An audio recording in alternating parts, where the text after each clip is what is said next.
अध्याय 821 एक्सीडोजेनेसिस। मुझे इतना ईमानदार नहीं होना चाहिए था। मैं क्षमा प्रार्थी हूँ। एस्टारिया ग्रैनर की ओर मुड़ी और विनम्रता से सिर हिलाया। वायु। ग्रैनर के मुंह से कोई शब्द नहीं निकला। ये कमीने, वे स्पष्टतः उसका मजाक उड़ा रहे थे। नगण्य, वे उसे महत्वहीन कहने का साहस करते हैं। वह एक ऋषि थे और डेस्टिनी का एक उच्च पदस्थ सदस्य। वे उसे किस लिए ले गए? क्या उन्होंने सोचा था कि वे उसके जैसे किसी व्यक्ति के साथ आसानी से खिलवाड़ कर सकते हैं, सिर्फ इसलिए क्योंकि उनके पास ग्रेट सेज कुतिया उनका समर्थन कर रही है? इसके अलावा इस कमज़ोर दिखने वाले कमीने ने, क्या उसने कहा कि स्वॉर्ड गर्ल उसकी पत्नी थी? उसकी नज़र सबसे पहले तलवार वाली लड़की पर पड़ी। उसकी उससे चोरी करने की हिम्मत कैसे हुई? कैसे डर? ग्रैनर जवाब देना चाहता था, हालांकि इससे पहले कि वह जवाब दे पाता, नक्स ने टोक दिया। वैसे भी, आप देखते हैं, भले ही आप लगातार नाराज हों, मेरा मतलब है, उसे अपने कबीले में शामिल होने के लिए कहें। मुझे डर है कि यह मुश्किल है। मेरी पत्नी निश्चित रूप से मेरे कबीले में शामिल हो जाएगी। आप भी बुरा मत मानना, लेकिन मुझे भी अपनी पत्नी को आपके कुल में छोड़ना अच्छा नहीं लग रहा है। नियति, क्या ये थी? मैंने सुना है कि यह एक ऐसा कबीला है जो एक सदी से भी अधिक समय से अस्तित्व में है और अभी भी केवल 5 ग्रेट सेज हैं। अगर हम आपकी गति से चलें तो कुछ महत्वपूर्ण हासिल करने में आप लोगों को कई उम्र लग जाएंगी। मैं अपनी बेबाकी के लिए माफ़ी चाहता हूं, लेकिन अगर स्टार किसी तरह आपके समूह में शामिल हो जाता है तो आप उसके लिए केवल घातक साबित होंगे। यह ऐसी चीज़ है जिसकी मैं अनुमति नहीं दे सकता, इसलिए हम विनम्रतापूर्वक आपके प्रस्ताव को फिर से अस्वीकार करना चाहेंगे। मैं आपकी समझ मांगता हूँ, नक्स विनम्रता से बोला। फिर वह पीछे हट गया और चेहरे पर हल्की मुस्कान के साथ घूम गया। उसे खुशी थी कि वह शांति से सब कुछ संभालने में सक्षम था। क्या अब वह बाहर जाकर अजनबियों से झगड़ा नहीं कर सकता है? वह एक परिष्कृत और महान व्यक्ति थे। तुम कमीने, ग्रैनर गुस्से में चिल्लाया। ये कमीना, वह बहुत बेशर्म था, ऐसा अभिनय करना जैसे वह अपने कबीले के बारे में जानता है लेकिन वास्तव में उसे पता नहीं है कि यह क्या है। नियति का 1639 वर्षों का समृद्ध इतिहास है, लेकिन समस्या ये थी कि ग्रैनर इसे जोर से नहीं कह सकता था। इस कमीने ने 100 वर्षों में केवल इतना ही आगे बढ़ने के लिए उसका मजाक उड़ाया। अगर उसने कहा कि उसका वंश 16 शताब्दियों से पंजीकृत है तो यह उसे और भी बुरा लगेगा। ये कमीना, वह बहुत चालाक था। क्या आपने अभी कहा कि मेरा कबीला खत्म हो जाएगा? नक्स, जिसने सोचा था कि सब कुछ हल हो गया है, अपने चेहरे पर हल्की सी उदासी के साथ पहले ही पलट गया। क्या मैंने शायद इसे पर्याप्त रूप से स्पष्ट नहीं किया? मैं उसके लिए माफ़ी मांगता हूँ। लेकिन हाँ, आप समझ गए, आपका कबीला बेकार हो जाएगा, मैंने ऐसा कहा था। बेशक, आप लोगों को उम्मीद नहीं खोनी चाहिए।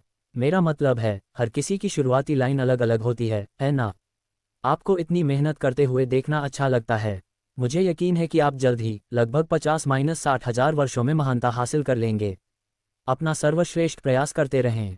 नक्स मुस्कुराया और फिर पलटा। उसकी बातें सुनकर ग्रैनर और भी क्रोधित हो गया। कमीने, तुम्हें लगता है कि तुम किसी तरह के बड़े आदमी हो, है ना? तो फिर आप ये कैसे साबित करेंगे कि हम वास्तव में कितने बोझिल हैं? मैं तुम्हें आमने सामने के द्वंद्व के लिए चुनौती देता हूँ। इसे स्वीकार करें और साबित करें कि आप कोई बेतरतीब बकवास नहीं कर रहे थे। ग्रैनर चिल्लाया। एक व्यक्तिगत द्वंद्व? नक्स ने अपना सिर झुका लिया। हाँ, चुप रहो बकवास, तुम बेवकूफ़ों की तरह क्यों चिल्ला रहे हो? नक्स ने जवाब दिया। नक्स, वह वास्तव में एक है, एस्टारिया ने याद दिलाया। मेरा मतलब है, मुझे पता है, लेकिन नक्स को समझ नहीं आ रहा था कि क्या कहे। एस्टारिया की बातें समझ में आईं। हाँ, जो भी हो, फिर चाहे जितना चिल्लाना हो, मेरी चुनौती स्वीकार करो, कमीने। मैं नहीं कर सकता, ये समय की बर्बादी है। नक्स ने सिर हिलाया। उनकी बातें सुनकर ग्रेनर के चेहरे पर एक विस्तृत मुस्कान आ गई। क्या चिकनिंग आउट? मैं विश्वास नहीं कर सकता कि ग्रैनर एक सम्राट को चुनौती देने के लिए इतना बेशर्म है जबकि वह एक ऋषि है। और जब उसने उसे अस्वीकार कर दिया तो उसे अत्यंत शक्तिशाली अभिनय करते हुए देखो।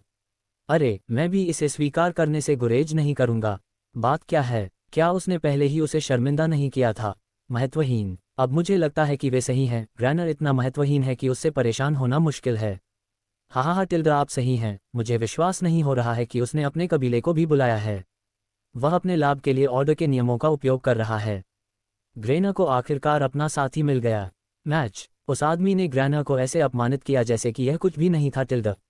भीड़ हंसने लगी। रापी डी अल्फा न्यू कॉम। ग्रैनर को दूसरों द्वारा पसंद नहीं किया गया था और इस बार उसने जिस प्रतिद्वंद्वी को चुना वह उसकी लीग से बाहर था। शब्दों की लड़ाई में आखिरकार नक्स सबसे खराब संभावित प्रतिद्वंद्वी था। एस्टारिया के अद्भुत समर्थन के साथ ग्रैनर यहां अपना चेहरा दिखाने में सक्षम नहीं होगा जब तक कि निश्चित रूप से वह इस शर्म को धो नहीं लेता। और यही वह करना चाहता था। जब आप डर के मारे सिकुड़ने ही वाले थे तो आप इतनी ऊंची और ताकतवर बातें क्यों कर रहे थे? यहाँ देखो रेडफेस, तुम्हारे विपरीत मेरे पास वास्तव में करने के लिए कुछ काम है। मैं यहाँ हूँ क्योंकि मैं अपने कबीले को पंजीकृत करना चाहता हूँ। नहीं, वास्तव में अब मैं इसके बारे में सोचता हूँ। मैं वास्तव में आपकी चुनौती स्वीकार कर सकता हूँ। मुझे अपने कबीले को पंजीकृत करने दीजिए, फिर मुझे डेस्टिनी के उच्च स्तरीय सदस्य के रूप में द्वंद्व युद्ध में चुनौती दीजिए। मुझे अपने कबीले को बढ़ावा देने के लिए कुछ कदम उठाने की जरूरत है। आप इसके लिए बिल्कुल उपयुक्त होंगे। आप। ग्रैनर गुस्से में चिल्लाना चाहता था, हालांकि उसने खुद को रोक लिया। फिर उसने एक गहरी सांस ली। बोलते समय उसके चेहरे पर एक छोटी सी मुस्कान आ गई। ठीक है, अपना गोत्र पंजीकृत कराओ। जैसे ही आपका काम पूरा हो जाएगा मैं एक चुनौती पेश करूंगा। मुझे यकीन है कि आपको वह सारा प्रचार मिलेगा जिसकी आपको ज़रूरत है। मैं तुम्हें नष्ट कर दूंगा, कमीने।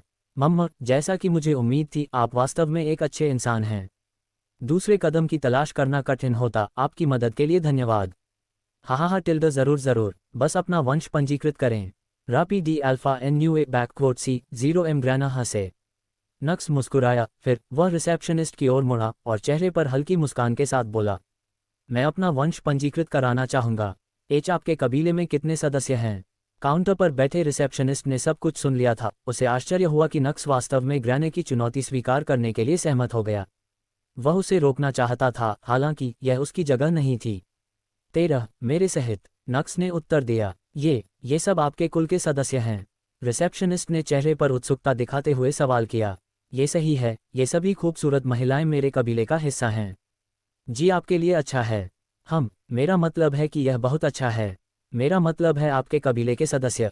मेरी ओर से आप सभी को शुभकामनाएं।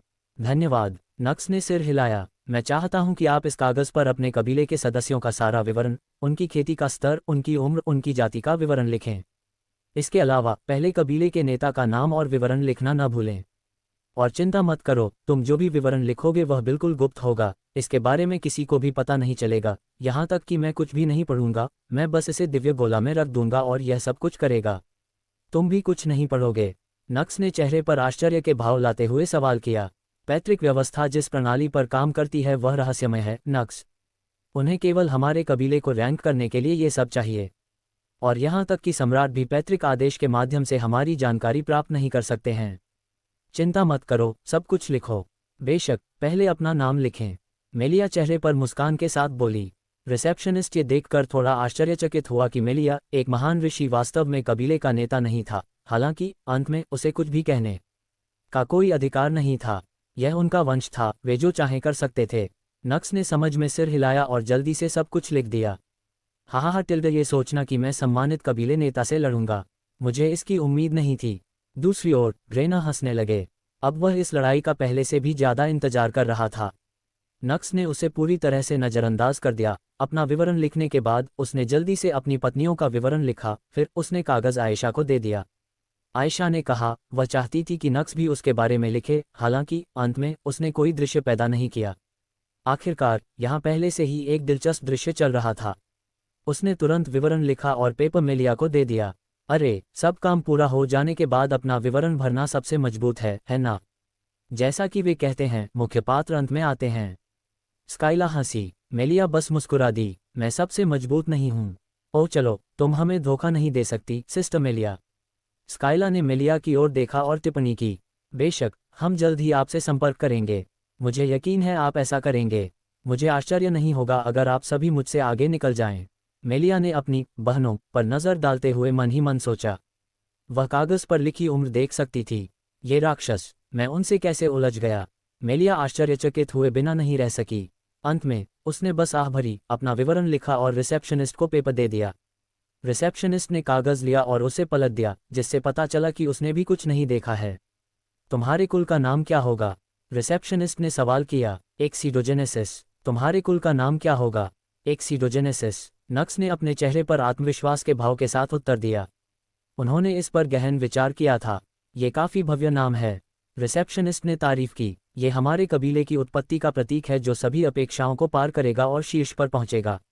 अरे, शीर्ष पर पहुंचो, मुझे यकीन है कि यह होगा, ग्रेना ने हंसी के साथ टिप्पणी की। ग्रेना, अचानक नक्स ने पुकारा, आप वह क्यों नहीं कर रहे जो आपको ठीक से करना चाहिए? हाँ, आपका मतलब क्या है? आपने मेरे कबीले के लिए एक मील का पत्थर बनने का फैसला किया। क्या आपको लगता है कि अगर केवल कुछ लोग ही हमारी लड़ाई देखेंगे तो मेरे कबीले की प्रसिद्धि बढ़ जाएगी? आप पूरे शहर में इसका विज्ञापन क्यों नहीं कर रहे हैं?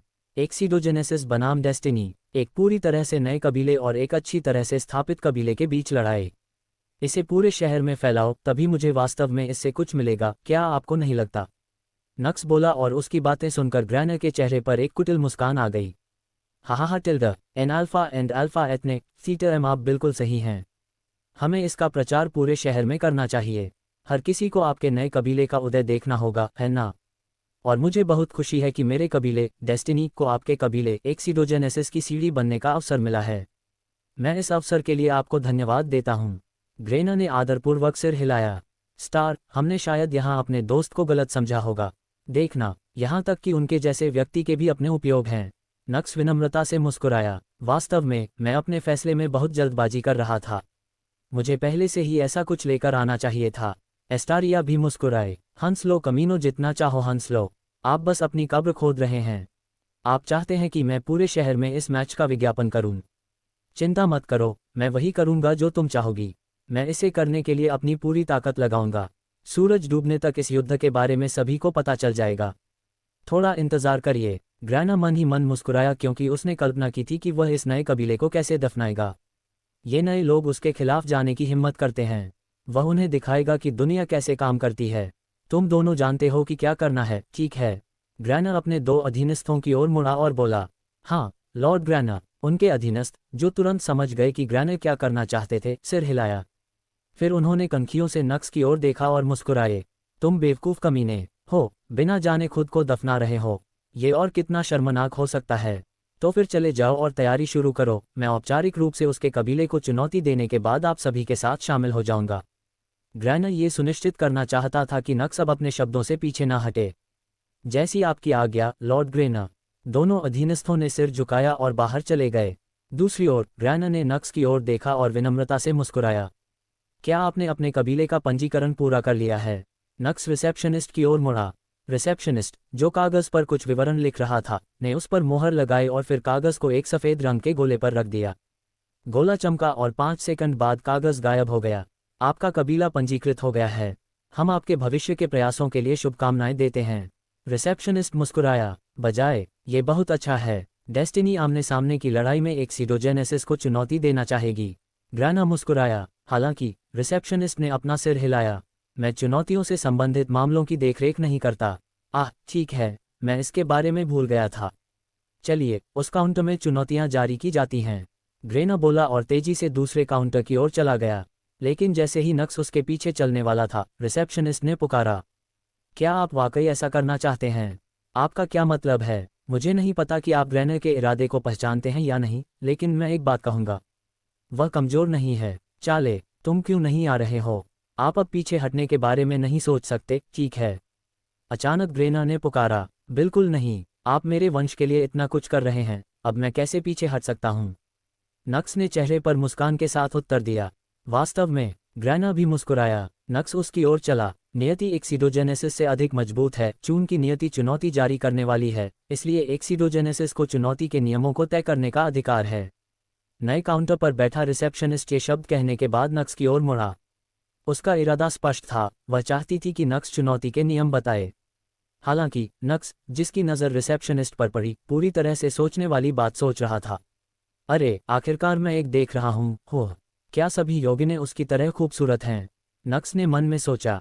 हाँ, नए काउंटर पर रिसेप्शनिस्ट एक योगिनी थी जिसके सुनहरे बाल, नीली आंखें और लंबे कान थे। उसका साफ चेहरा था और उसकी विशेषताएं लगभग बिल्कुल सही थी। उसकी आंखों की ठंडी झलक उसे दूर से देखती थी, जिससे वह और भी अधिक आकर्षक लगती थी। वांछित, उसने एक तंग पोशाक पहनी थी जो उसके उभारों को उजागर कर रही थी। उसका ऑवरग्लास फिगर उसके चेहरे के साथ अच्छा लग रहा था और उसका आकर्षण बढ़ गया था। कुल मिलाकर वह एक खूबसूरत महिला थी। तथापि, आप क्या देख रहे हैं? क्या आप नियम बताने जा रहे हैं या मुझे नियति को उन्हें तय करने देना चाहिए? वह एक ठंडी महिला के रूप में जानी जाती थीं। उसे इस तरह अभिनय करते देख नक्स ने भौहें सिकोड़ लीं। वह सबके साथ ऐसी ही है। एस्टारिया ने जानकारी दी। यह मेरे, नक्स लिएंडर और इस आदमी गार्डनर के बीच एक द्वंद्व होगा। नक्स ने भी थोड़ा ठंडे भाव से उत्तर दिया। उसके पास किसी ऐसे व्यक्ति के प्रति विनम्र होने का कोई कारण नहीं था जो बिना किसी कारण के उसके प्रति उदासीन था। मेरा नाम ग्रेनर ज़ैंडर है। ग्रैनर ने सही किया। वह नाराज था, हालांकि उसने इसे रोके रखने का फैसला किया। बस एक और दिन। उसने इस बच्चे को सिर्फ एक और दिन के लिए जितना चाहे उतना आनंद लेने देने का फैसला किया, फिर वह उसे हर चीज़ के लिए पछतावा करवाएगा। आप चुनौती कब चाहते हैं? रिसेप्शनिस्ट ने सवाल किया। कल, ग्रैनर ने जवाब दिया। हालांकि रिसेप्शनिस्ट ने उसे पूरी तरह से नज़रअंदाज कर दिया और नक्स को देखना जारी रखा। आखिरकार नक्स के कबीले को सब कुछ चुनने का अधिकार था। तुम क्या देख रहे हो? क्या तुमने उसे नहीं सुना? यदि तुम इसमें इतने ही बुरे हो तो तुम ये काम किसी और को क्यों नहीं करने देते? तुम क्या देख रहे हो? क्या तुमने उसे नहीं सुना? यदि तुम इसमें इतने ही बुरे हो तो तुम ये काम किसी और को क्यों नहीं करने देते? नक्स ने अपने चेहरे पर ठंडी नज़र डालते हुए जवाब दिया। जिन लोगों ने उसकी बातें सुनी, उनकी आंखें आश्चर्य से फैल गईं। ये सोचना कि वह ब्रियल से इस तरह बात करेगा, ऐसे बहुत से लोग नहीं थे जिन्होंने ऐसा करने का साहस किया। नक्स के रवैये से ग्रैनर भी थोड़ा आश्चर्यचकित हो गया। वह जानता था कि रिसेप्शनिस्ट ब्रियल का स्वभाव ठंडा था, हालांकि उसने कभी उससे इस तरह बात नहीं की। इस तथ्य को एक तरफ रखते हुए कि ब्रियल एक चरम से स्टेज कल्टिवेटर था, पैतृक आदेश में काम करने वाले रिसेप्शनिस्ट को नाराज करने का कोई मतलब नहीं था। ब्रियल जैसे किसी व्यक्ति का विरोध करने का तो जिक्र ही नहीं, जो अपने काम में असाधारण रूप से अच्छा है। हालांकि नक्स ने इस बात को पूरी तरह से नज़रअंदाज कर दिया कि दूसरे क्या सोच रहे थे। ऐसा कोई रास्ता नहीं है कि वह किसी को अपने ऊपर इस तरह कदम रखने की इजाज़त दे, चाहे वह कोई भी हो। ब्रियल ने थोड़ी देर के लिए नक्स पर नज़र डाली। कई लोगों ने सोचा कि वह बाहर निकल सकती है। आखिरकार एल्वेस को बहुत घमंड था और वे विशेष रूप से मनुष्यों के करीब नहीं थे। हालांकि सभी की अपेक्षा के विपरीत ब्रियल ने नक्स ने जो कुछ भी कहा उसे नज़रअंदाज कर दिया और द्वंद्व के नियम किसी भी सामान्य द्वंद्व के नियमों के समान ही होंगे। लड़ाई तब तक जारी रहेगी जब तक कि एक प्रतिभागी आत्मसमर्पण नहीं कर देता या फिर लड़ने की स्थिति में नहीं होता। इसके बाद ब्रियल ने नक्स की ओर रुख किया और सवाल किया, क्या आप इनमें से कोई नियम बदलना चाहेंगे? नहीं, नक्स ने सिर हिलाया। चुनौती दर्ज कर ली गई है। कल दोपहर 3 बजे तक बैटल अरेना में उपस्थित रहें। अब आप जा सकते हैं। ब्रियल ने बात की। नक्स और उसकी पत्नियां दूर हो गईं। दूसरी ओर ग्रैनर बस मुस्कुराया। मैं कल के द्वंद्व की प्रतीक्षा कर रहा हूं। वह मुस्कुराया। नक्स घूमा, ग्रैनर की आंखों में देखा और फिर मुस्कुराया। मैं भी इसका इंतजार कर रहा हूं। फिर वह और उसका समूह इमारत से बाहर चले गए। उनके जाते ही ऐसा लगा मानो बिल्डिंग का बोझिल वातावरण मुक्त हो गया हो। लोग आहें भरते हुए एक दूसरे से बातें करने लगे। बकवास, क्या वे रईस थे या कुछ और? उनमें से हर कोई इतना अच्छा दिखने वाला क्यों था? मैं सही जानता हूँ। ऐसा लगा मानो देवताओं ने हम पर कृपा कर दी हो। मैं उस काले बालों वाली लड़की से अपनी नज़रें ही नहीं हटा पा रहा था। मैं सक्कुबस के प्यार में पड़ गया। वह बहुत आकर्षक थी, विशेष रूप से उसकी बैंगनी आंखें। वे बहुत सम्मोहक थीं। मैं किसी भी दिन वैम्पायर को चुनूंगा। उसकी आंखों में वह दूर की नज़र। वह ऐसी थी जैसा कि वैम्पायर से अपेक्षित था, पूरे यर्नियल में सबसे सुंदर दौड़। कहने की जरूरत नहीं कि वह उन सभी में सबसे मजबूत थी। मुझे उस आदमी से बहुत ईर्ष्या हो रही है। इतनी सारी सुंदरियों के साथ एक समूह बनाना, एक ही कमरे में उन सभी से घिरा रहना। उग, ये दुनिया इतनी अनुचित क्यों है? मैं सिर्फ एक दिन के लिए उसकी जगह पर रहने का मौका पाने के लिए मर जाऊंगा। क्या आप सचमुच? वह आदमी अब ग्रैनर से लड़ेगा? क्या आपको लगता है कि वह उस पर आसानी से कार्रवाई करेगा? विशेष रूप से उसके आज के व्यवहार के बाद। यह उसकी अपनी मूर्खता के कारण था। उसका पलड़ा पहले से ही भारी था। ऐसे किसी व्यक्ति की चुनौती स्वीकार क्यों करें जो आपसे ज़्यादा ताकतवर है? वह ग्रैनर को बिना किसी परिणाम के आसानी से अस्वीकार कर सकता था। अपने वंश का प्रचार कर रहे हैं। क्या वह सिर्फ उन महिलाओं के सामने अच्छा दिखने की कोशिश नहीं कर रहा था? मेरा मतलब है, क्या आप उसे दोष देंगे? जरूरी नहीं। अरे चलो, ऐसा अभिनय करना बंद करो कि वह भाग्यशाली है कि वह उन महिलाओं से घिरा हुआ है। क्या तुमने उसका चेहरा नहीं देखा? वे बिखरे हुए बाल, वह मनमोहक सुनहरी आंखें, सुंदर होंठ और ऊपर से एक सुगठित शरीर, एक आदर्श चेहरे का। वह सबसे सुंदर आदमी है जिसे मैंने कभी देखा है।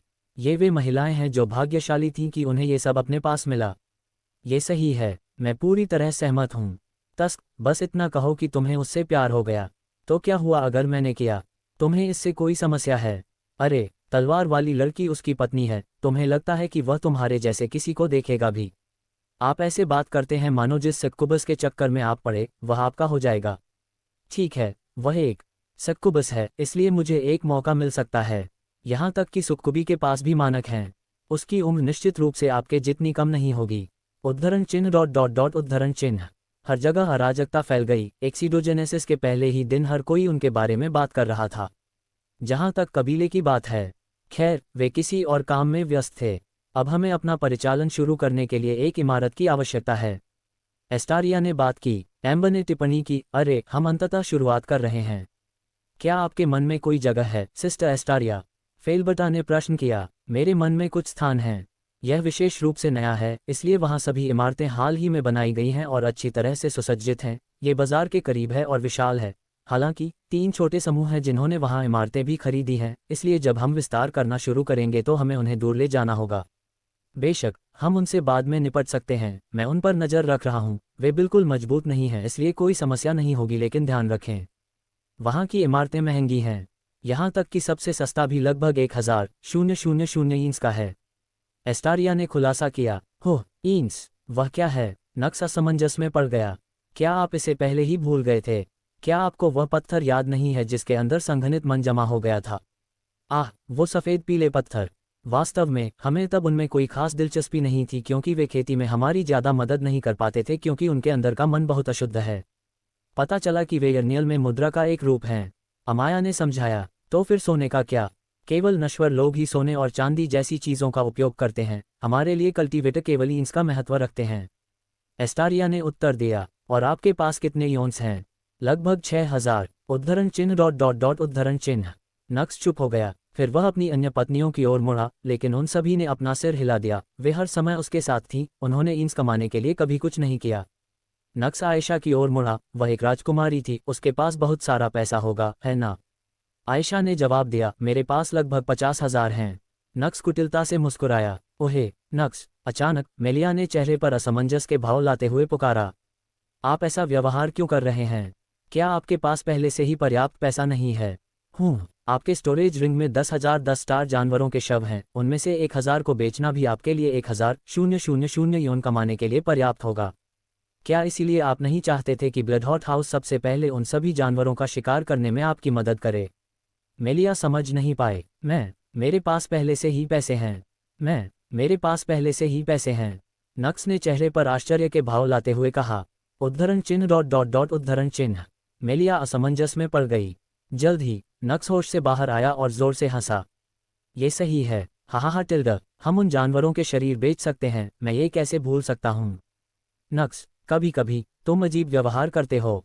हा टिल्डर, मेरा बुरा। नक्स ने इसे हंसी में उड़ा दिया। तो मैं उन्हें कहाँ बेचूं? चलो व्यापारी संघ के पास चलते हैं।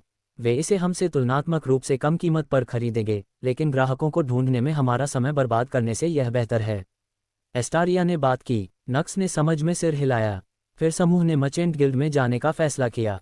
पैट्रिक ऑर्डर की तरह मर्चेंट गिल्ड भी काफ़ी जीवंत था। हालांकि पैट्रिक ऑर्डर के अंदर लोग जिस तरह से इधर उधर घूम रहे थे, बियर पी रहे थे, उसके विपरीत यहाँ के लोग काम करते दिख रहे थे। कुछ अपना सामान बेच रहे थे, कुछ सामान खरीद रहे थे, और सभी काउंटरों पर बड़ी लाइनें थीं, इसलिए नक्स और उसके समूह को काफ़ी देर तक इंतजार करना पड़ा। हम कुछ जानवरों के शव बेचना चाहते हैं। आखिरकार जब उनकी बारी आई तो एस्टारिया ने बात की। शव दिखाओ, हम तुम्हें कितना देंगे ये देखने के बाद तय करेंगे कि शव किस हालत में है। काउंटर पर बैठी महिला बोली। ठीक है, आपको एक बड़ी जगह की आवश्यकता होगी, एस्टारिया ने कहा। कोई बड़ी जगह? महिला ने एस्टारिया की ओर देखा और भौहें चढ़ा दीं। उसने उसे पहचान लिया। वह तलवार चलाने वाली लड़की थी। उसने अरेना लड़ाइयों में भाग लिया है और अपने द्वारा शिकार किए गए जानवरों को बेचने के लिए अक्सर यहाँ आती है, इसलिए महिला को पता था कि एस्टारिया मजाक नहीं कर रही थी। आप कितने जानवर बेचना चाहते हैं? 1010 सितारा जानवर। क्या? एस्टारिया ने खुलासा किया और महिला ने आश्चर्य से चिल्लाकर सभी का ध्यान आकर्षित किया। कितना कहा आपने? 1010 सितारा जानवर, एस्टारिया ने खुद को दोहराया। महिला ने फिर चारों ओर देखा। थोड़ी देर रुको, मैं इस अनुरोध को संभाल नहीं सकता, मुझे मैनेजर को फ़ोन करना होगा। ये कहकर वह भाग गई। ये तो बहुत बड़ी बात है ना? नक्स ने टिप्पणी की। हम 1000 सेमी सेंट लेवल बीस्ट्स नक्स के बारे में बात कर रहे हैं, ये स्पष्ट रूप से एक बहुत बड़ी बात है। अमाया ने उत्तर दिया। हाँ, आप उन जानवरों के शवों को बेचने की बात कर रहे हैं जो अगर किसी तरह एक साथ हमला करने का फैसला करें तो कुछ ही दिनों में अनगिनत शहरों को तबाह कर सकते हैं। N alpha and alpha ethnic सीटर एम एस्टारिया ने सिर हिलाया। फिर यह अच्छा है कि हम उनमें से सभी 10,000 को यहाँ नहीं बेच रहे हैं। नक्स हंसा। ऐसा करने के बारे में सोचना भी मत, मेलिया ने चेहरे पर गंभीर भाव लाते हुए कहा। आपको अगले कुछ दशकों तक उन 9,000 शवों में से किसी को भी बेचने की अनुमति नहीं है। मैं समझता हूँ। नक्स ने समझ में सिर हिलाया। क्या आप वही हैं जो उन 1000 शवों को बेचना चाहते थे? अचानक एक आदमी नक्स के समूह की ओर दौड़ा। उसके चेहरे से ऐसा लग रहा था कि जैसे ही उसने उनके बारे में सुना वह यहाँ दौड़कर आया हो। ये सही है, एस्टारिया ने उत्तर दिया। डब्ल्यू, हम यहाँ बात नहीं कर सकते। पी, कृपया मेरे साथ आओ। वह आदमी एक विशेष दिशा में अपने हाथ दिखाते हुए बोला। नक्स का समूह प्रबंधक के साथ चला गया और फिर से काफी ध्यान आकर्षित किया। डी, क्या आपके पास वास्तव में 10 स्टार बीस्ट्स के शरीर हैं? उनमें से 1000। प्रबंधक उन्हें एक विशाल कमरे में ले गया। ऐसा प्रतीत होता था कि इसे यहाँ अक्सर आने वाले असंख्य जानवरों के शवों का निरीक्षण करने के लिए बनाया गया था। क्या मुझे इसे आपको दिखाना चाहिए? रापी डी अल्फा न्यू कॉम, नक्स ने प्रश्न किया। पी, प्लीज करो, मैनेजर बोला। नक्स ने कंधे उचकाए, फिर उसने अपना हाथ लहराया और उसके स्टोरेज रिंग से 1000 लाशें गिर गईं। उद्धरण चिन्ह, विस्मयादिबोधक चिन्ह, विस्मयादिबोधक चिन्ह, विस्मयादिबोधक चिन्ह, उद्धरण चिन्ह। उन शवों को देखकर मैनेजर की आंखें दहशत से फैल गईं। सिल्वर स्टार ऐप, उग्रलप्टे मैमथ, डेथ लियोन। वह इनमें से अधिकांश जानवरों को पहचान सकता था। ये सभी जानवर, जो कोई भी उन्हें देखता है उसके दिल में डर पैदा कर देता है। बस उनकी एक नज़र ही सबसे बहादुर लोगों को डर से कांपने के लिए काफ़ी थी। यहाँ तक कि जब वे सभी स्पष्ट रूप से मर चुके थे, तब भी उनके शरीर से एक भयावह और भारी आभा फैल रही थी जो पूरे कमरे में फैल गई थी। और फिर भी यह आदमी, वह बस उनके शवों को दिखा रहा था जैसे कि यह कुछ भी नहीं था। बस, ये लोग कौन थे? उन्होंने इतने सारे शवों पर अपना हाथ कैसे जमा लिया? उनमें से सबसे शक्तिशाली व्यक्ति भी एक महान ऋषि ही था। आखिर उन्होंने ऐसा कैसे किया? बस वे कहाँ से आए?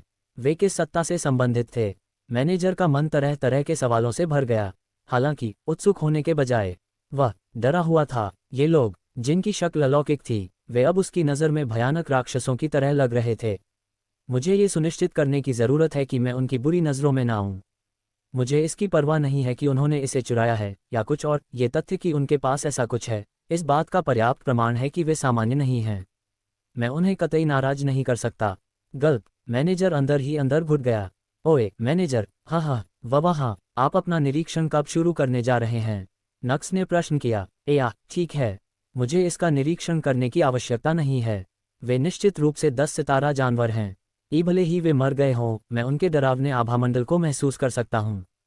तो क्या आप इसे खरीदने जा रहे हैं? ओ बेशक, हालांकि मुझे डर है कि मुझमें उनकी कीमत जानने की पर्याप्त क्षमता नहीं है। इस बारे में कैसा है? मैं आपको अभी 10,000 योन्स दूंगा और एक बार जब हम इन निकायों को बेचने में कामयाब हो जाएंगे तो हम आपके साथ 10% लाभ साझा करेंगे। डब्ल्यू, क्या ये काम करेगा? 10,000 यीन्स। नक्स ने अपनी भौहें ऊपर उठाईं। उसके हाव भाव देखकर मैनेजर का दिल जोर जोर से धड़कने लगा। इस समय मैं आपको अधिकतम यही दे सकता हूँ, माय लॉर्ड। मैं क्या वह बहुत कम है? क्या मुझे लाभ है शेयर को 20% तक बढ़ाना चाहिए?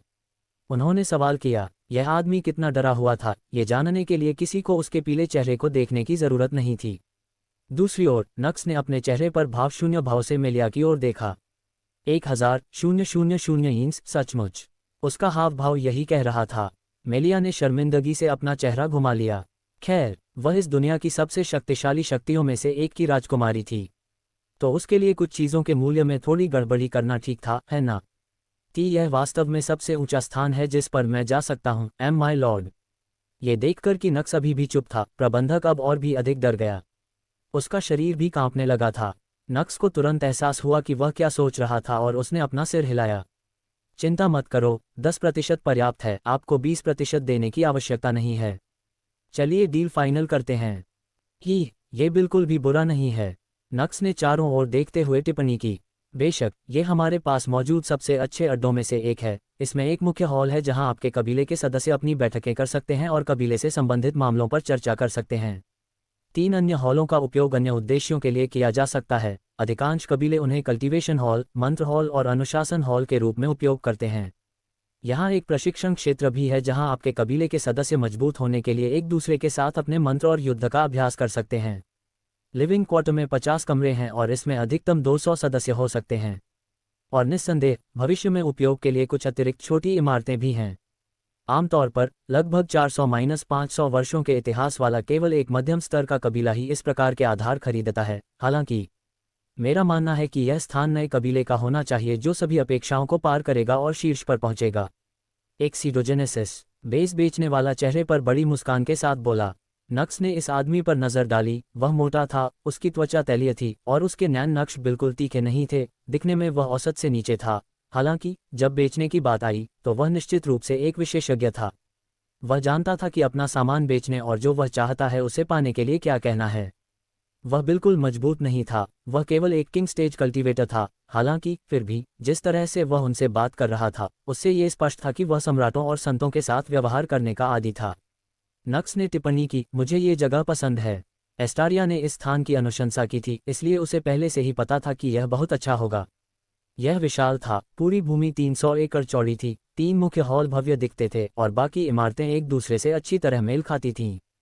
ये बताने की जरूरत नहीं है कि इस बेस के आसपास लगभग 800 एकड़ खाली जमीन थी, जिसे नक्स अपने कबीले के विस्तार के बाद खरीदने की योजना बना रहा था। बेशक कुछ छोटी मोटी समस्याएं थीं, जैसे कि 3 नए कुलों ने उन जमीनों को खरीदा है, लेकिन नक्स ने इसके बारे में बाद में सोचने का फैसला किया। यह ऐसा कुछ नहीं था जिसे थोड़ी सी विनम्र बातचीत से हल न किया जा सके। ये देखकर कि नक्स की रुचि थी, विक्रेता की अभिव्यक्ति उज्ज्वल हो गई और उसने जारी रखा, बिल्कुल, जैसा कि मैंने कहा, यह स्थान आपके कबीले के लिए सबसे उपयुक्त है। यह न केवल सामान्य इमारतों से एक स्तर ऊपर है, बल्कि इस इमारत की सुरक्षात्मक संरचना भी एक महान ऋषि का विरोध करने के लिए काफ़ी मजबूत है। प्रशिक्षण क्षेत्र में एक पुनर्निर्माण संरचना भी है, इसलिए अपनी तकनीकों को कास्टिंग करते समय आपको होने वाली किसी भी मात्रा की क्षति स्वचालित रूप से बहाल हो जाएगी। ये नितांत आवश्यक है, विक्रेता ने समझाया और उसकी बातें सुनकर नक्स असमंजस में पड़ गया। गठन, सरल शब्दों में, यह एक जादुई चक्र है जो जब भी ट्रिगर होता है तो स्वचालित रूप से काम करने के लिए आसपास से मन का उपयोग करता है। इसका उपयोग मूल रूप से रक्षात्मक उद्देश्यों के लिए किया जाता है, हालांकि इसके कई अन्य उपयोग भी हैं। जिस रीबिल्डिंग फॉर्मेशन के बारे में उन्होंने बात की, उसके बाद रिकॉर्डिंग फॉर्मेशन है जो सब कुछ रिकॉर्ड करता है। इसका उपयोग ज़्यादातर लड़ाइयों का विश्लेषण करने के लिए किया जाता है। मेरे महाद्वीप में टेलीपोर्टेशन मंत्र भी एक गठन था। कुछ आक्रमण संरचनाएं भी हैं जो कमजोर कृषकों को मजबूत लोगों के खिलाफ लड़ने की अनुमति देती हैं, लेकिन चूंकि वे ज़्यादातर एक बार उपयोग की जाने वाली संरचनाएं हैं और काफ़ी महंगी हैं, इसलिए बहुत से लोग उनका उपयोग नहीं करते हैं। मेलिया ने समझाया, एक जादुई चक्र जो स्वचालित रूप से सक्रिय करने के लिए आसपास के मन का उपयोग करता है। आप ये संरचनाएं कैसे बनाते हैं? नक्स ने चेहरे पर उत्सुकता दिखाते हुए सवाल किया। हम ये संरचनाएं नहीं बना सकते, नक्स। हालांकि मेलिया ने अपना सिर हिला दिया। रापी डी अल्फा न्यू कॉम, क्यों नहीं, केवल बॉनों में ही इन्हें बनाने की क्षमता होती है। कई लोगों ने उनकी नकल करने की कोशिश की है, हालांकि हमारे द्वारा बनाए गए मैनासकल तब गायब हो जाते हैं जब हम उन्हें मैना खिलाना बंद कर देते हैं। हालांकि बॉनों में नस्लीय गुण होते हैं जो ऐसा होने से रोकते हैं। मन की आपूर्ति बंद करने के बाद उनके जादुई मंत्र निष्क्रिय अवस्था में चले जाते हैं और एक बार जब वे सक्रिय हो जाते हैं तो वे फिर से काम करना शुरू कर देते हैं। तो केवल बौने ही संरचनाएं बना सकते हैं हो? नक्स ने बुदबुदाया। वास्तव में यही कारण है कि उन्हें एक विशेष जाति कहा जाता है। वे बिल्कुल मजबूत नहीं हैं, हालांकि उनकी संरचना, उनके असामान्य रूप से मजबूत हथियार और उनके सभी अन्य नवाचार उन्हें यर्नियल की अर्थव्यवस्था पर पूर्ण नियंत्रण रखने की अनुमति देते हैं। यहाँ तक कि ईंस, जिस मुद्रा का हम सभी उपयोग करते हैं, वह सभी बौनों की भूमि से आती है।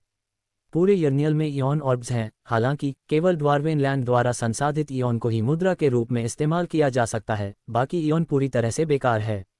अर्थव्यवस्था पर पूर्ण नियंत्रण, ठीक है, कम से कम कल्टीवेशन वर्ल्ड की अर्थव्यवस्था का प्रबंधन बौनों द्वारा किया जाता है। मॉडल विश्व की अर्थव्यवस्था का प्रबंधन मनुष्यों द्वारा किया जाता है क्योंकि उनकी संख्या सबसे अधिक है।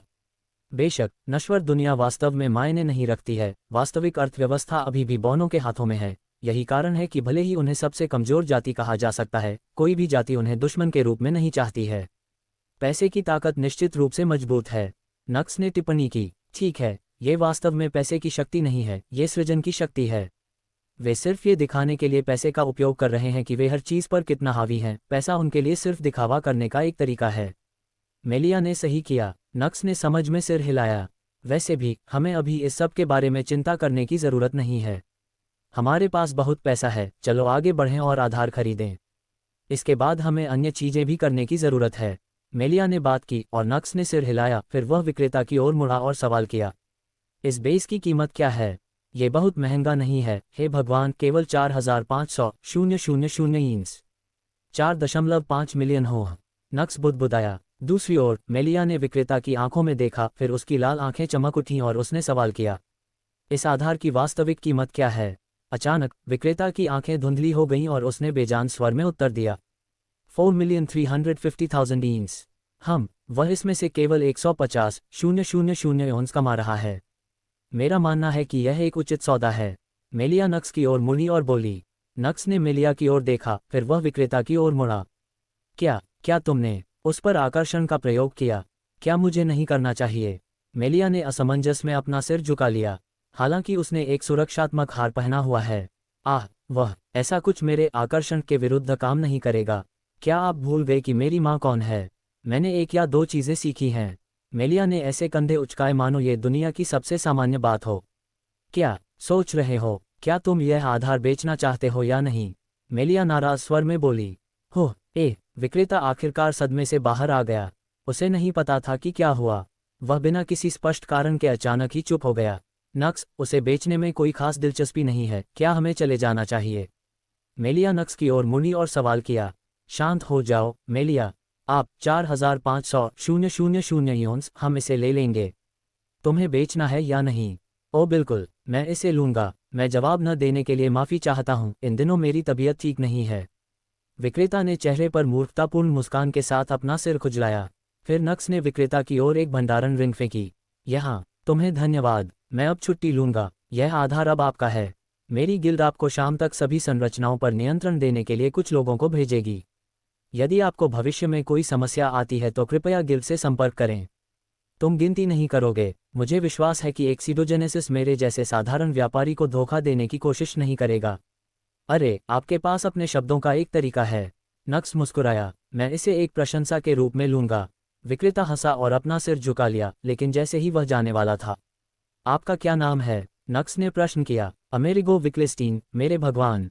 अमेरिगो ने उत्तर दिया। मैं याद रखूंगी। नक्स ने सिर हिलाया। अमेरिगो मुस्कुराया और सिर झुकाया। यह मेरा सम्मान होगा, मेरे प्रभु। ये शब्द कहकर अमेरिगो चला गया। वह काफी कुशल है। अमेरिगो के चले जाने के बाद अमाया ने टिप्पणी की। वास्तव में, एम्बर ने सिर हिलाया। और यह अद्भुत है। नक्स ने अपने चेहरे पर एक संतुष्ट मुस्कान के साथ चारों ओर देखते हुए कहा। निश्चित रूप से यह है। आखिरकार मैंने ही इसे चुना था। मेरा एक सवाल है। अचानक थायरा बोली। यह क्या है? हमें रक्षात्मक संरचना की आवश्यकता क्यों है? क्या आपने यह नहीं कहा कि पैतृक व्यवस्था हमारी रक्षा करती है? मैंने कभी उल्लेख नहीं किया कि पैतृक आदेश हमारी रक्षा करता है। वे बस एक कबीले को दूसरे पर हमला करने की अनुमति नहीं देते हैं। उनके नियमों के अनुसार किसी भी कबीले को दूसरे कबीले पर हमला नहीं करना चाहिए। उन्होंने कभी नहीं कहा कि वे किसी कबीले की रक्षा करेंगे। वे नियम तोड़ने वाले कबीले को दंडित करेंगे और संभवतः उस कबीले को नष्ट कर देंगे, लेकिन इसका मतलब यह नहीं है कि उनके पास उस कबीले को पुनर्जीवित करने की शक्ति है जिस पर हमला किया गया था। एस्टारिया ने समझाया। तो आप कह रहे हैं कि पैतृक आदेश केवल परिणाम की देखभाल करता है, जीवित रहना स्वयं कुलों पर निर्भर करता है। फेलबटा बोला। ये सही है, लेकिन उनके सही दिमाग में कौन किसी कबीले पर हमला करेगा जब उन्हें पता होगा कि आदेश उन्हें बाद में नष्ट कर देगा? एम्बर ने सवाल किया। चीजें इतनी सरल नहीं हैं, रापिडी अल्फा न्यू कॉम। अतीत में ऐसे मामले सामने आए हैं जहां एक कबीला रातों रात गायब हो गया और आदेश ने कुछ नहीं किया। वह कैसे संभव है? वहां कोई जीवित नहीं बचा। एस्टारिया बोला। सभी ने अपना ध्यान उस पर केंद्रित किया और वह आगे बोली। जैसे जैसे एक कबीला बढ़ता है, इस प्रक्रिया में ये कई दुश्मन पैदा करता है। किसी भी सामान्य कबीले में लगभग 10-12 शत्रु कबीले होते हैं। यदि घटना पर सुराग साझा करने के लिए किसी जीवित बचे बिना एक कबीला नष्ट हो जाता है। ऑर्डर अपने आप ही हर चीज की खोज नहीं करेगा। आखिरकार, यदि आप मर गए तो कोई भी आपका समर्थन नहीं करेगा। आदेश भी नहीं। तो जब तक एक कबीला 100% आश्वस्त है कि वे किसी अन्य कबीले को नष्ट कर सकते हैं, बिना कोई सबूत छोड़े कि वे इसमें शामिल हैं, वे जैसा चाहें वैसा कार्य कर सकते हैं। नक्स पूरा हुआ। तो फिर ये नियम बनाने का क्या मतलब है? थायरा समझ नहीं पा। पैतृक व्यवस्था कोई धर्मी संगठन नहीं है जो कमजोरों की रक्षा करता हो थायरा। वे एक संगठन है जो ये सुनिश्चित करते हैं कि यर्निल के लोग खुद को मारकर यर्नियल का भविष्य नष्ट न करें। वे उन लोगों की रक्षा करना चाहते हैं जिनमें भविष्य में मजबूत होने की क्षमता है। उन्होंने ऐसा माहौल बनाया जहां आपके प्रतिद्वंद्वी की थोड़ी सी गलती भी उसके पूरे कबीले के विनाश का कारण बन सकती है। वे एक सुराग छोड़ते हैं, वे मर जाते हैं। यदि जिस कबीले पर उन्होंने हमला किया उसमें एक भी व्यक्ति जीवित बच जाता है, तो वे मर जाते हैं। यदि कोई गवाह थे, तो वे मर जाते हैं। यदि सारा संदेह उन पर हो तो वे मर जाते हैं। ईमानदारी से कहें तो, बिना पकड़े किसी भी कबीले को सफलतापूर्वक नष्ट करना असंभव के करीब है। पैतृक आदेश का संदेश स्पष्ट है। यदि आप इन परिस्थितियों में भी अपनी रक्षा नहीं कर सकते, तो आपकी मृत्यु भी हो सकती है। एस्टारिया ने अपने चेहरे पर सख्त भाव के साथ बात की। थायरा चुप हो गई। सिस्टर एस्टारिया सही है। अचानक मेलिया भी बोल पड़ी। कोई भी योद्धा ऐसी जगह से बाहर नहीं आता जो हमेशा अन्य योद्धाओं द्वारा संरक्षित होती है। मजबूत लोग संघर्ष से पैदा होते हैं, आराम से नहीं। यदि पैतृक आदेश वास्तव में सभी की रक्षा करना चाहता तो हत्या हॉल, सूचना हॉल और अन्य जैसे संगठन मौजूद नहीं होते। वहाँ एक हत्या हॉल है। स्काइला के कान खड़े हो गए। अपनी बहन थायरा द्वारा प्रशिक्षित होने के बाद वह हमेशा हथियारों से संबंधित किसी भी चीज़ के बारे में उत्सुक रही है। बेशक वहाँ है। एस्टारिया ने सिर हिलाया। मर्चेंट गिल्ड की तरह अलग अलग हत्या हॉल हैं जो युगों तक लोगों को मारते हैं। हालांकि हमारे महाद्वीप के विपरीत जहां हत्यारों को पकड़े जाने पर खुद को मारने के लिए प्रशिक्षित किया जाता था, यहां हत्यारों को अपना नाम बताने के लिए मजबूर किया जाता है। ठेकेदार जिसने उन्हें लक्ष्य की हत्या करने का आदेश दिया था और वे इसके बारे में झूठ नहीं बोल सकते। उनके मालिक का नाम बताने के लिए। वह कैसा हत्यारा है? थायरा इस तरह की प्रतिक्रिया देने वाली पहली व्यक्ति थी। ठीक है, ये हत्या हॉल का एकमात्र नियम है। मुझे पूरा यकीन है कि इसके पीछे पैतृक आदेश है। एस्टारिया ने उत्तर दिया। इसलिए यदि कोई किसी हत्यारे को काम पर रखता है तो उसे यह सुनिश्चित करना होगा कि लक्ष्य मर चुका है, अन्यथा हाँ, पैतृक आदेश आ जाएगा। एस्टारिया ने सिर हिलाया। अरे, एक हत्यारे को काम पर रखना आत्महत्या करने जितना ही अच्छा है। मुझे आश्चर्य है कि क्या कोई उन्हें काम पर भी रखता है। नक्स हंसे। उनमें से बहुत से लोग वास्तव में ऐसा करते हैं।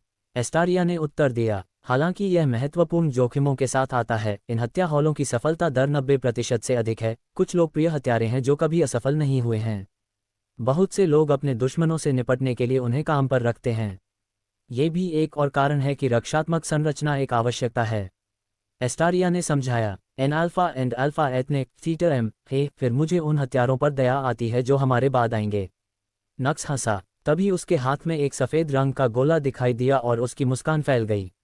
तो फिर क्या हम इस जगह को अपने वास्तविक घर से जोड़ देंगे? अरे, वे हत्यारे हमें कभी ढूंढ भी नहीं पाएंगे, हमें मारना तो दूर की बात है। स्काइला जोर से हंसी। ये काफी बड़ी लाइन है। स्टीफन, एक व्यक्ति जो आज के द्वंद्व को देखने के लिए उत्साहित था, अपने चेहरे पर आश्चर्य के भाव के साथ बोला। मैंने तुम्हें जल्दी से आगे बढ़ने के लिए कहा था, मूर्ख। एन अल्फा एंड एथनिक, मुझे नहीं लगता कि हम अब द्वंद्व युद्ध देख पाएंगे। मैंने सुना है कि एक्सीडोजेनेसिस की सभी महिलाएं अद्वितीय सुंदरियां हैं। मैं विश्वास नहीं कर सकता कि मैं उन्हें सिर्फ इसलिए नहीं देख पाऊंगा क्योंकि मैं आप जैसे बेवकूफ़ का इंतजार कर रहा था। मुझे तो खुद ही यहाँ आ जाना चाहिए था। स्टीफन का दोस्त कैसल चेहरे पर नाराजगी के भाव के साथ बोला। उसकी बातें सुनकर स्टीफन की भौहें चढ़ गईं। उसे इस तरह दोषी ठहराया जाना पसंद नहीं आया। अभी 1:30 बजे हैं, हम 1.5 घंटे पहले हैं। मुझे कैसे पता चलेगा कि लाइन इतनी बड़ी होगी?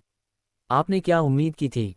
डेस्टिनी क्लैन ने पूरे शहर में इस मैच का प्रचार किया। उन्होंने पहले 1000 लोगों के लिए कीमतें भी आधी कर दी और वे सारा पैसा अपनी जेब से दे रहे हैं। क्या आपने सोचा था कि मैदान खाली होगा? टस्क, वे वास्तव में अपने पास मौजूद हर चीज़ के साथ इसका प्रचार कर रहे हैं। लेकिन वे एक नए कबीले को अपमानित करने के लिए इतनी दूर क्यों जा रहे हैं? स्टीफन सवाल करने से खुद को रोक नहीं सका। मैंने जो सुना है, वह जिस स्वॉर्ड गर्ल को अपने कबीले में भर्ती करना चाहता था, वह उस कबीले की सदस्य है। रुको, तलवार लड़की, जिसने हाल ही में सभी बाधाओं के बावजूद युद्ध के मैदान में एक ऋषि को हराया, वह उस कबीले का हिस्सा है। स्टीफन की आंखें आश्चर्य से फैल गईं। ये सही है। कैसल ने सिर हिलाया। वे कहते हैं कि जब वे अपने कबीले का पंजीकरण करा रहे थे तो उनकी मुलाकात ग्रैनर से हुई। वह स्वॉर्ड गर्ल से बात करना चाहता था, लेकिन उसके पति ने बीच में ही रोक दिया और ग्रैनर को सार्वजनिक रूप से अपमानित किया। रुको, पति? तलवार वाली लड़की का एक पति है? मम्मा, मैं भी चौंक गया था। वह आदमी न केवल उसका पति है, बल्कि एक्सीडोजेनेसिस का नेता भी है। वे कहते हैं कि वह वही है जो आज ग्रैनर के खिलाफ लड़ेगा। लेकिन क्या उन्होंने यह नहीं कहा कि ग्रैनर आज एक सम्राट से लड़ेंगे? ये सही है। स्वॉर्ड गर्ल का पति एम्परर स्टेज कल्टीवेटर है। वाह, मुझे इसकी उम्मीद नहीं थी।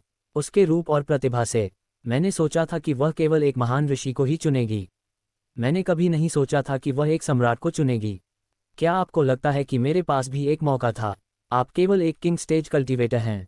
इसके अलावा वह पहले से ही उससे शादीशुदा है। अरे, ऐसा नहीं है कि पति अब जीवित रहेगा। ग्रैनर, जिसने इस द्वंद्व में इतनी मेहनत खर्च की थी, निश्चित रूप से इसे आसानी से समाप्त नहीं करेगा। वह उसे मारने तक तो नहीं जा सकता, लेकिन वह उसे इस हद तक अपमानित जरूर करेगा कि वह आदमी अपना चेहरा दिखाने लायक नहीं रहेगा। किसी के लिए भी यह ईमानदारी से मरने के समान है। ईमानदारी से कहूं तो ग्रैनर काफी क्रूर है। उन्होंने बमुश्किल अपने कबीले को पंजीकृत किया है, लेकिन वह पहले से ही कई लोगों की आंखों के सामने उनके कबीले के नेता को अपमानित करने जा रहा है। वह उन्हें हंसी का पात्र बना रहा है। यह उनके वंश के विकास को बाधित करने से अलग नहीं है। स्टीफन ने विश्लेषण किया। उद्धरण चिन्ह उद्धरण चिन्ह। कैसल ने कुछ नहीं कहा। उसका ध्यान कहीं और चला गया था। अरे, तुम कुछ बोल क्यों नहीं रहे हो? स्टीफन ने सवाल किया। हालांकि कैसल ने कोई उत्तर नहीं दिया, उसने बस एक निश्चित दिशा की ओर इशारा किया। स्टीफन उस दिशा में मुड़ गया जिसकी ओर उसने इशारा किया था और भौहें सिकोड़ लीं। वे क्या कर रहे हैं? तभी उनकी नज़र दो मॉडल मैन पर पड़ी जिन्होंने इत्मीनान से दीवार पर एक पोस्ट चिपका दिया था। सदस्यों की भर्ती। अत्युत्पत्ति। इच्छुक किसान आ सकते हैं। केवल एम्परर स्टेज या उच्चतर कृषकों को ही अनुमति है। वे सदस्यों की भर्ती कर रहे हैं। अभी। रापी डी अल्फा न्यू कॉम। हाहा टिल्डर, वे क्या सोच रहे हैं? और इस मूर्खतापूर्ण स्थिति में क्या है? केवल सम्राट स्टेज और उच्चतर। कोई भी एम्परर स्टेज कल्टीवेटर ऐसे कबीले में क्यों शामिल होगा जो पहले से ही अपंग है? स्टीफन जोर से हंसे। निस्संदेह उन दोनों लोगों को इस बात की परवाह नहीं थी कि उन्होंने क्या कहा। ईमानदारी से कहें तो उन्हें कृषकों से संबंधित मामलों के बारे में कुछ भी नहीं पता था। उन्हें बस ये पोस्ट दिए गए थे और उन्हें सभी जगह चिपकाने का आदेश दिया गया था। वे पैसे थे, इस साधारण कार्य के लिए दिया गया मूल्य भी कम नहीं था, अतः उन्होंने इसे झट से स्वीकार कर लिया।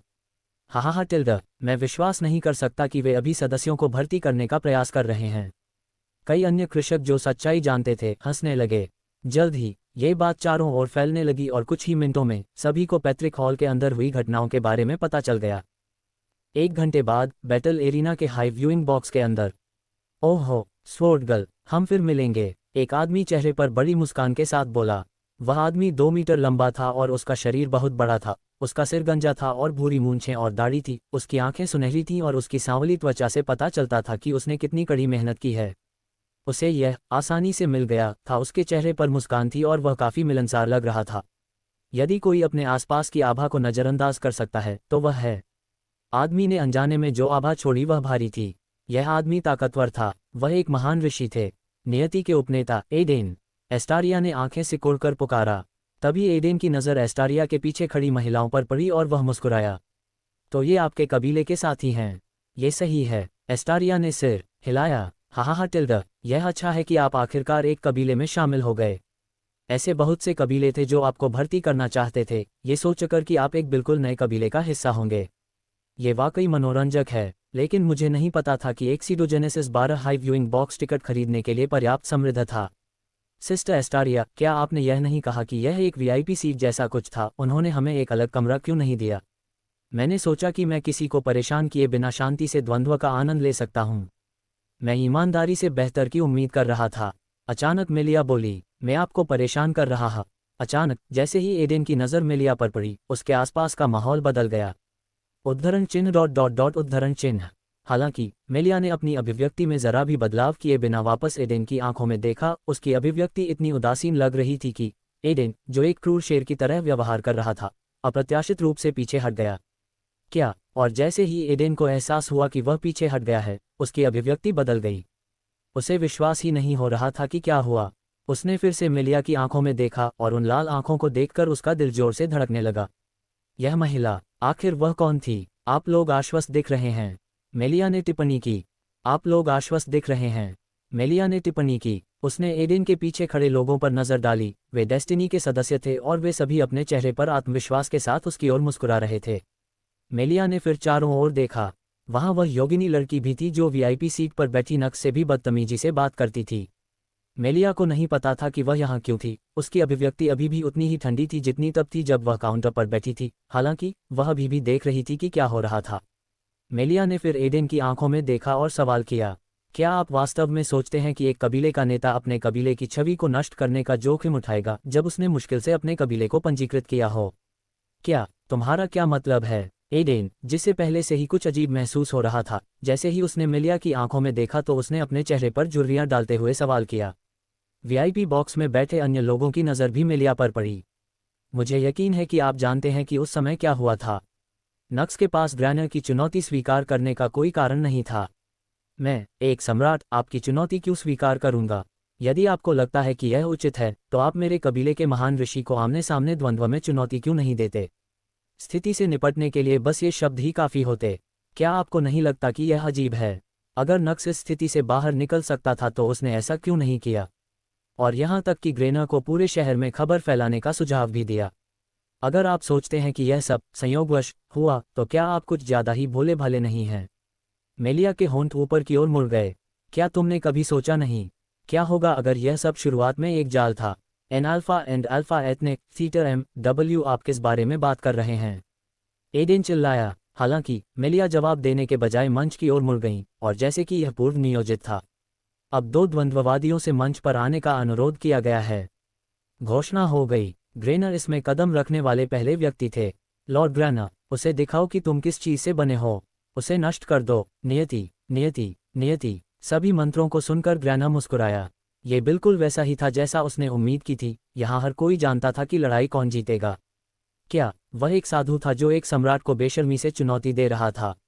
तो क्या हुआ? क्या इससे कुछ बदलता है? नहीं, अंत में वह विजेता है। ये दुनिया ताकतवरों की थी। इस तरह की चीज़ों से कोई फर्क नहीं पड़ता। आखिरकार उसका समर्थन किया जाएगा और उसका उत्साहवर्धन किया जाएगा क्योंकि वह अधिक मजबूत है। जहाँ तक कमज़ोर की बात है, उसे टुकड़े टुकड़े कर दिया जाएगा और शहर भर में मजाक बन जाएगा। मुझे चुनौती देने से पहले तुम्हें 1000 बार सावधान रहना चाहिए था, लड़के। चुनौती देने वाली पार्टी का इंतजार करते समय ग्रेनर मन ही मन हंसा। वह कहाँ है? भीड़ में से किसी ने सवाल किया। क्या वह भी आगे बढ़ने से डर रहा है? हा टिल्डर, क्या काय है? अगर तुमने चुनौती देने की हिम्मत की तो तुम्हें सामने आने की भी हिम्मत करनी चाहिए, है ना? आपने क्या उम्मीद की थी? इतने बड़े दर्शक वर्ग के सामने एक हारी हुई लड़ाई लड़ते हुए वह परिणामों से डर गया होगा। हा टिल्डर, वह हरामी, उसने वास्तव में नियति को कमाका, है ना? हा टिल्डर, एक्सीडोजेनेसिस, इतने भव्य और अहंकारी नाम का क्या फ्लॉप होना। इस प्रतिक्रिया को देखकर भीड़ हंस पड़ी। VIP बॉक्स में बैठा एडेन थोड़ा मुस्कुराया। वह मेलिया की ओर मुड़ा, लेकिन ये देखकर कि वह अभी भी अपने चेहरे पर शांत भाव के साथ युद्ध के मैदान को देख रही थी, उसने कार्रवाई करने से पहले इंतजार करने का फैसला किया। बाहर, और उनका निर्णय सही था। कदम कदम कदम, भीड़ के उपहास और उपहास के बीच नक्स अंदर चला गया। उसकी अभिव्यक्ति उदासीन थी, जैसे कि दर्शकों के शब्दों का कोई मतलब ही नहीं था। उसके चारों ओर का आभामंडल बिल्कुल शांत लग रहा था। यह उस चंचल आभा जैसा कुछ नहीं था जिसे ग्रेनर ने पहले देखा था। जैसे ही नक्स ने रिंग में कदम रखा, अरेना में सन्नाटा छा गया। रापी डी अल्फा न्यू कॉम। अब जब नक्स उनके सामने खड़ा था तो किसी कारणवश किसी की भी कुछ कहने की हिम्मत नहीं हुई। उद्धरण चिन्ह ... उद्धरण चिन्ह। नक्स ने ग्रेनर की ओर देखा।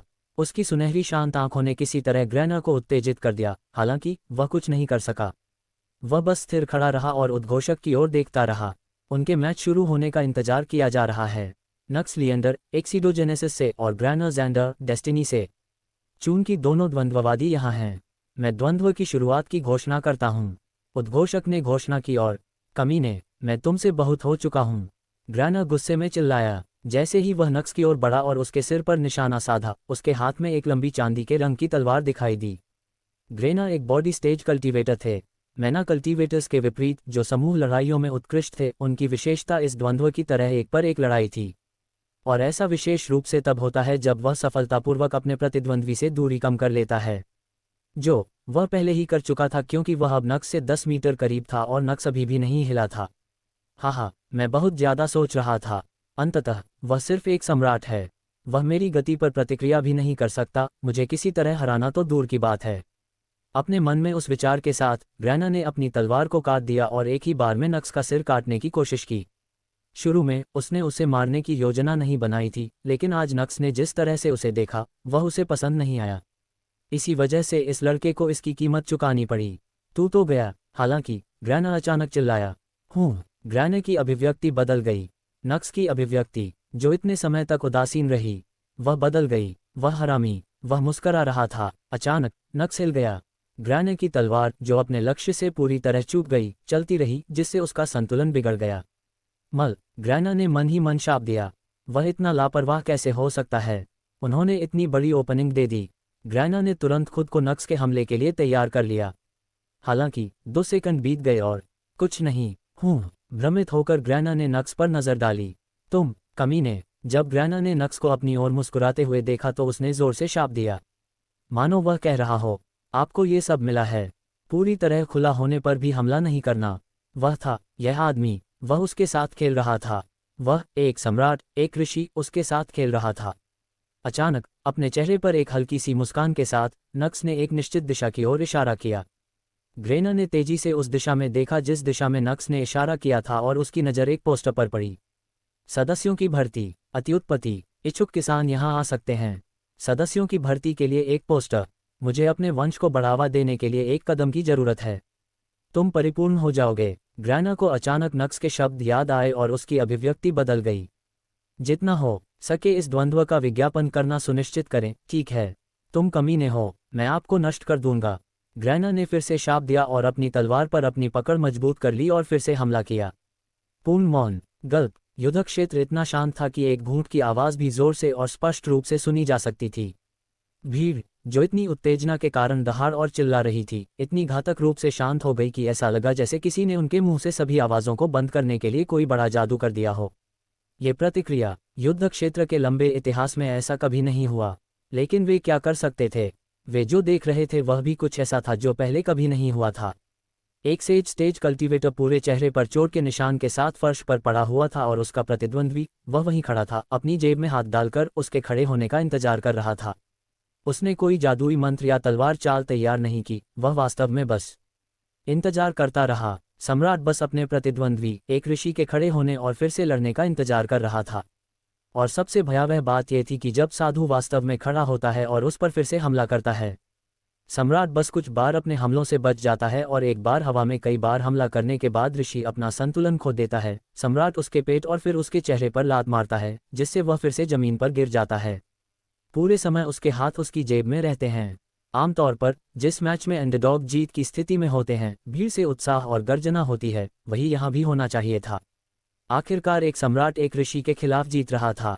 भीड़ को कितनी बार ऐसा कुछ देखने को मिला। उन्हें इस पर पागल हो जाना चाहिए था।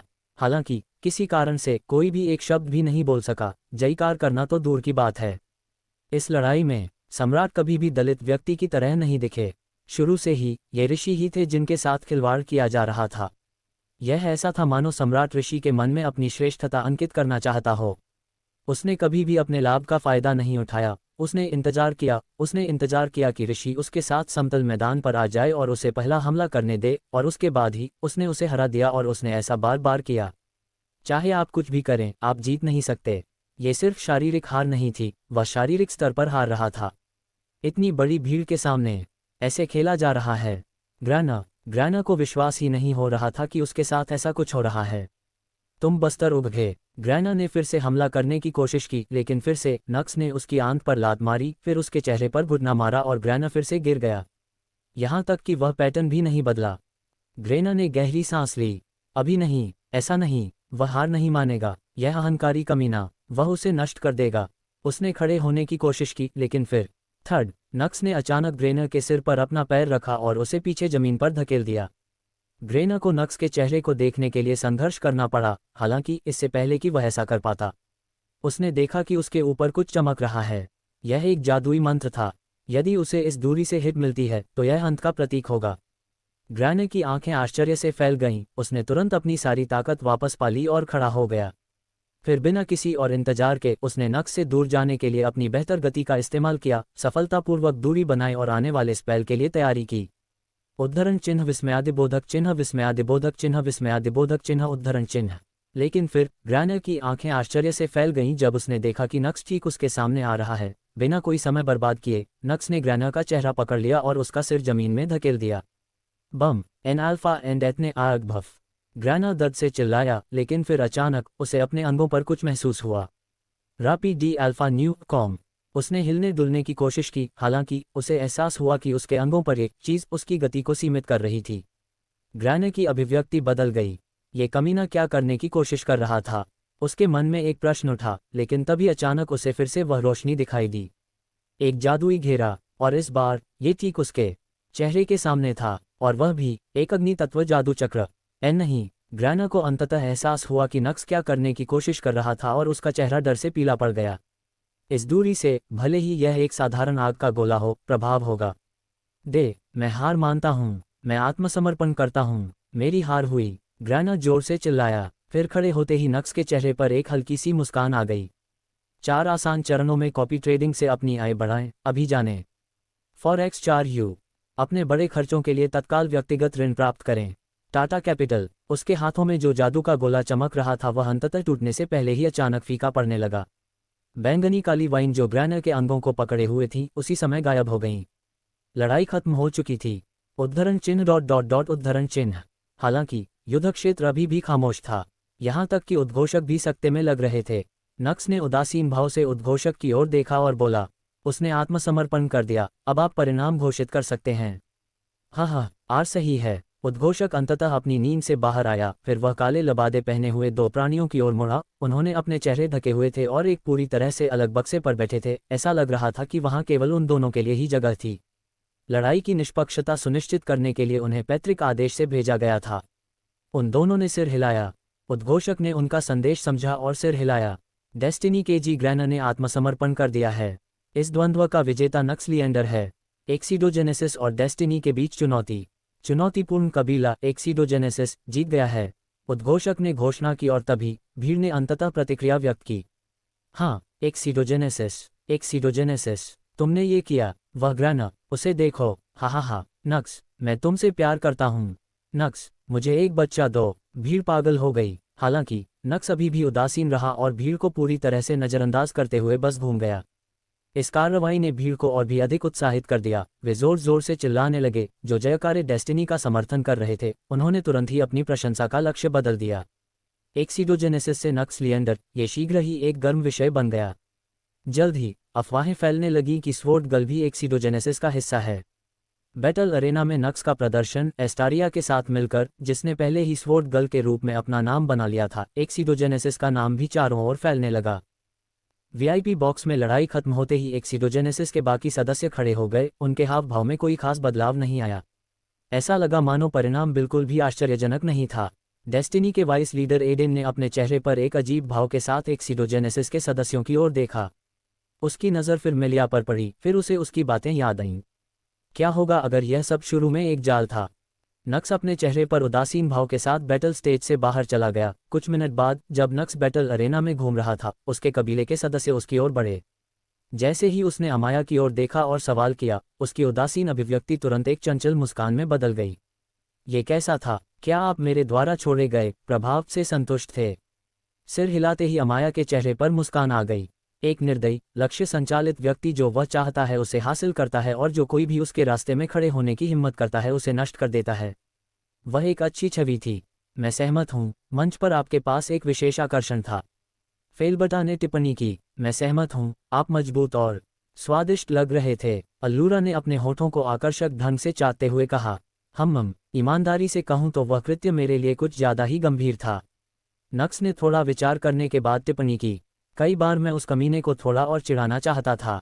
मेरा मतलब है, अपने प्रतिद्वंद्वी से उलझने के लिए एक भी शब्द कहे बिना लड़ने में क्या मजा है, विशेष रूप से एक प्रतिद्वंद्वी जो ग्रैनर की तरह घमंडी और मूर्ख था।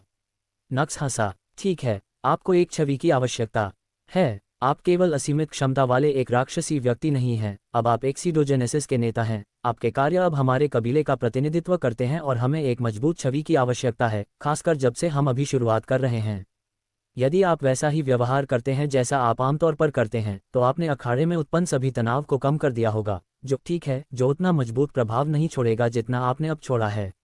अमाया ने समझाया। मैं समझ गया। नक्स ने समझ में सिर हिलाया। टिल्ड, लेकिन आप सेक्सी लग रही थीं। स्काइला खुशी से मुस्कुराए। ओह, क्या मैं आमतौर पर सेक्सी नहीं दिखती? नहीं, मेरा यही मतलब है। तो फिर तुम्हारा क्या मतलब है, मेरी प्यारी छोटी स्काइला? नक्स ने सवाल किया और वह तुरंत स्काइला के पास आया और अपना माथा उसके माथे पर रख दिया। मेरा मतलब है कि आप गंभीर लग रहे थे। बहुत आकर्षक। सामान्य, आप चंचल हैं और मेरे दिल को ऐसे धड़काते हैं जैसे आप अभी कर रहे हैं। लेकिन गंभीर लुक ने निश्चित रूप से आपको एक अलग आकर्षण दिया है। स्काइला ने अपने चेहरे पर हल्की लालिमा के साथ उत्तर दिया। ओहो! नक्स की मुस्कान चौड़ी हो गई। फिर वह अमाया की ओर मुड़ा और सवाल किया। चूंकि हम पहले ही सब कुछ कर चुके हैं, क्या मैं और स्काइला कोर्ट पर लौट सकते हैं? मेरे पास कुछ चीजें हैं जिन पर मुझे उसके साथ चर्चा करने की जरूरत है। आप जानते हैं कि हम नए सदस्यों से भर जाएंगे, है ना? अमाया ने सवाल किया। इसका मुझसे क्या लेना देना है? आप उपनेता हैं, यह आपकी जिम्मेदारी है। नक्स ने अपने कंधे उचकाए। मेलिया, जिसने ये सुना, कुटिलता से मुस्कुराए। उसे याद आया जब अमाया ने कहा था, इस व्यक्ति के अधीन उपनेता बनना एक सामान्य कबीले का उपनेता बनने से कहीं अधिक कठिन है। अब वह स्पष्ट रूप से देख सकती है कि ऐसा क्यों है। नक्स नेता बनने के लिए उपयुक्त नहीं था। वह एक स्वतंत्र आत्मा थे जिसे बांधा नहीं जा सकता था। उई, मुझे ऐसे मत देखो। मैं ही वह हूँ जो हर चीज़ से निपटने वाला हूँ, इसलिए मैं पहला मौका पाने का हकदार हूँ। यही तो तुमने कल रात कहा था, नक्स ने खुलासा किया और अमाया की आंखें आश्चर्य से चौड़ी हो गईं। मैंने ऐसा कभी नहीं कहा। टस्क टस्क, तो आप सीधे अपने दांतों से झूठ बोलने जा रहे हैं, है ना? रापी डी अल्फा न्यू कॉम वायु, आप ये बात हर किसी को कैसे बता सकते हैं? अमाया ने शिकायत की जब उसने नक्स पर हमला करने की कोशिश की। हालांकि नक्स ने उसके हाथ पकड़ लिए और उसके होठों को चूम लिया। मेरे प्यारे वाइस लीडर, आप अपने शब्दों से पीछे नहीं हट रहे हैं, है ना? जब हम केवल सदस्यों की भर्ती कर रहे हैं तो क्या वास्तव में मेरी उपस्थिति आवश्यक है? नक्स ने शांत स्वर में प्रश्न किया। हम नहीं। अमाया ज्यादा देर तक विरोध नहीं कर सकी। तो तुम सब कुछ अपने आप ही संभाल लोगी? नक्स ने प्रश्न किया। मेलिया को बुरा लगा कि नक्स सारी जिम्मेदारी अमाया पर डाल रहा है, सिर्फ इसलिए कि वह उसकी पत्नी थी। लेकिन फिर मैं बिना कुछ हासिल किए सब कुछ करने के लिए आश्वस्त नहीं हो सकता। अमाया ने उत्तर दिया। ओह, आप संभवतः क्या चाह सकते हैं? नक्स ने अज्ञानी होने का अभिनय किया। एक अतिरिक्त मोड़। मेलिया की अभिव्यक्ति बदल गई। वह स्पष्ट रूप से जानती थी कि यह अतिरिक्त मोड़ क्या था। ओई, ये धोखा है। मैं सदस्यों की भर्ती करूंगा, यह कोई समस्या नहीं है। वह अतिरिक्त टन मुझे दे दो। एडा बोली। आप अपने जैसे विकृत लोगों को कबीले में भर्ती करना शुरू कर देंगे। बस नए सदस्यों की भर्ती मुझ पर छोड़ दें, निश्चित रूप से मैं अतिरिक्त जिम्मेदारी भी लूंगा। फेलबटा ने बात की। तुम्हारे पास क्या योग्यताएं हैं? मैं सेना कबीले का जनरल था। वही बात, मुझे ये करने दो। एम्बर आगे बढ़ा। क्या आप भूल गए? मैं हत्यारे समूह का नेता था। जब भी मैं किसी प्रतिभा को देखता हूं तो मुझे पता चल जाता है, क्योंकि मैंने व्यक्तिगत रूप से कई लोगों को प्रशिक्षित किया है। मैं भर्ती करूंगा, थायरा ने बात की। हालांकि इवन ने तुरंत उसे रोक दिया। मैं रानी थी, मेरा मानना है कि मैं इसे काफी आसानी से प्रबंधित कर सकती हूँ। जल्द ही एक बड़ी लड़ाई छिड़ गई और मेलिया को अपनी आंखों पर विश्वास नहीं हो रहा था। अभी यह एक ऐसा दृश्य लग रहा था जहां नेता उपनेता पर जिम्मेदारियां डाल रहा था, और अब ऐसा लग रहा था जैसे सभी सदस्य एक पागल अवसर के लिए लड़ रहे हों। एन अल्फा एंड एथने, और यह सब सिर्फ एक अतिरिक्त मोड़ के लिए। वास्तव में उनके लिए इतना पागलपन भरा व्यवहार करना कितना अच्छा लगता है। मेलिया ने मन ही मन सोचा। फिर जल्द ही उसका पीला चेहरा थोड़ा सा शर्मा गया जब उसे कल रात अपने कमरे से सुनाई देने वाली कराहें और गुर्राने की आवाजें याद आईं। लगातार 100 घंटे से अधिक समय तक। ठीक है, लड़ना बंद करो। अचानक नक्स ने अंदर कदम रखा। सब चुप हो गए। फिर नक्स ने अमाया की पीठ पर अपना हाथ रखा। हम सभी अमाया की क्षमताओं को जानते हैं, वह इस कार्य के लिए सबसे उपयुक्त है, नक्स घोषित। जब अमाया ने अपनी बहनों की ओर देखा तो उसके चेहरे पर एक गर्व भरी मुस्कान दिखाई दी। उनकी ये हरकत बचकानी लग रही थी। यह आश्चर्यजनक रूप से प्यारा था, क्योंकि यह अमाया जैसे किसी व्यक्ति से आ रहा था जिसके चारों ओर आमतौर पर यह दूर की आभा होती थी। एस्टारिया, आपकी प्रसिद्धि एक तलवार लड़की के रूप में है, वहां आपकी उपस्थिति आवश्यक है। थायरा और एम्बर, आप इसमें अमाया की भी मदद करेंगे। तो आप सभी 4 नए सदस्यों की भर्ती करेंगे जो आज हमारे कबीले में आएंगे। क्या स्पष्ट है? ठीक है, चारों महिलाओं ने सिर हिलाया। बेशक, आप सभी को अपने प्रयास के लिए अतिरिक्त मोड़ मिलेगा। नक्स चंचलता से मुस्कुराया। दूसरी ओर मेलिया निर्णय नहीं ले सकी। क्या यह आदमी एक बुरा नेता था या वह किसी तरह एक महान नेता था जिसे उसके आसपास के लोग प्यार करते थे?